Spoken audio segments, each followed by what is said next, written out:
안녕하세요. 2021년 사회복지학부 학술부 최종 정원입니다.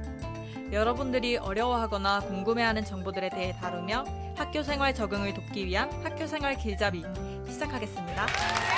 리포트. 많은 분들이 이 단어를 들으면 막막하다 하는 생각부터 하실 것 같아요. 그래서 저희는 리포트, 어떻게 하면 잘 쓸 수 있지? 라는 질문을 중심으로 얘기해보려고 합니다. 먼저 연구 주제를 어떻게 설정하면 좋을지에 대해 얘기 나눠보도록 할게요. 연구 주제는 보통 교수님들께서 과제를 내주실 때 큰 틀로 주제를 잡아주시긴 해요.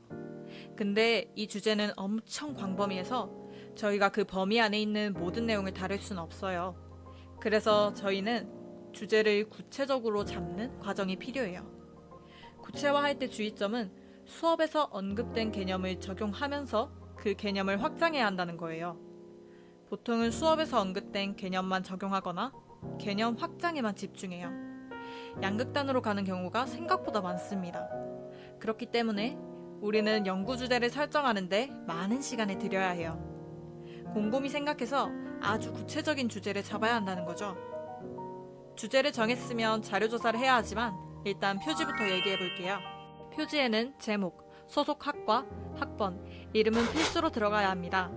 오른쪽의 예시는 실제 학부생들의 리포트를 가져온 것인데요. 보시면 들어가는 내용들이 각각 다르죠.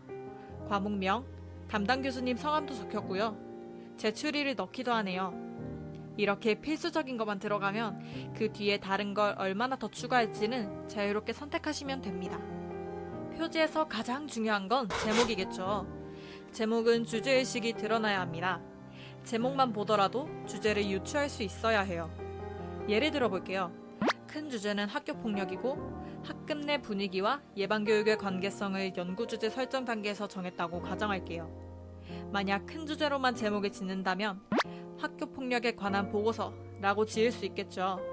그런데 저 제목만 보고도 이 보고서가 학급 내 분위기와 예방교육의 관계성에 대해 다루고 있다고 유추할 수 있을까요? 아니죠. 안 좋은 제목의 예시죠. 그럼 상세 주제를 가지고 제목을 지어볼게요.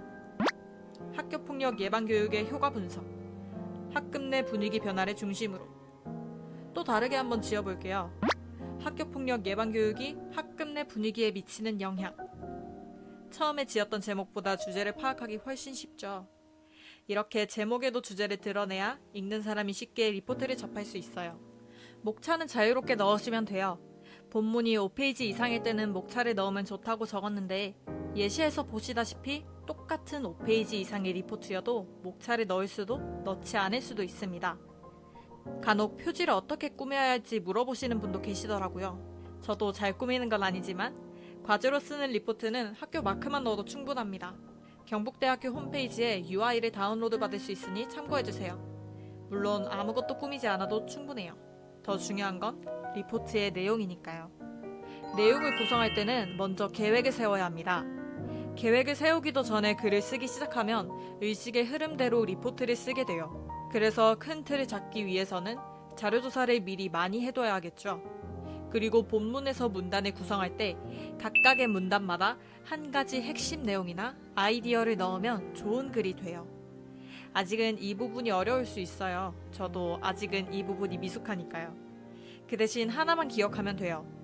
리포트에 우리의 의견을 담되 리포트는 연설하거나 주장하는 글이 아닌 현상이나 사실에 대한 여러 측면의 해석을 담은 글이어야 한다는 사실을요. 자료조사할 때 학술서서나 학위 논문을 어디서 찾을 수 있는지는 이 부분을 참고하시면 돼요. 여기서 한 가지 말씀드리고 싶은 건 통계치를 사용할 때 가능하면 원본 자료를 이용하라는 거예요.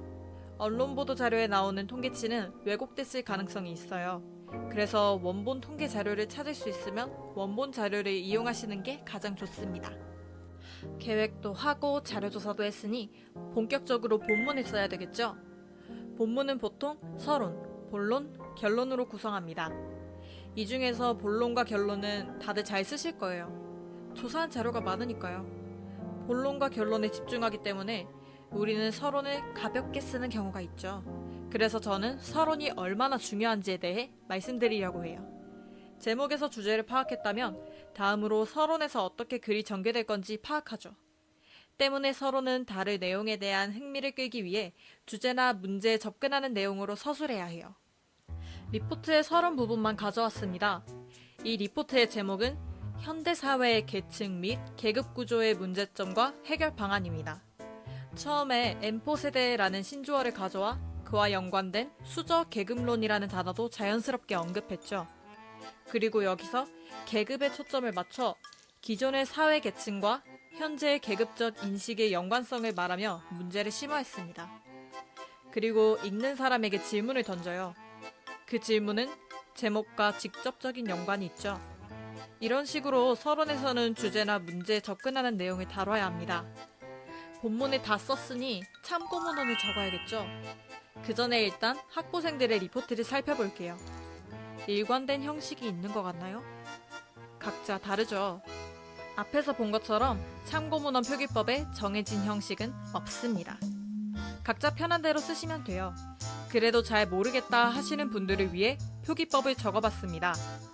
저자, 발행 연도, 논문명, 학위 논문 사항 순서입니다. 가장 최근에 찾아본 몇 가지 논문들에서 많이 사용되는 형식이었어요.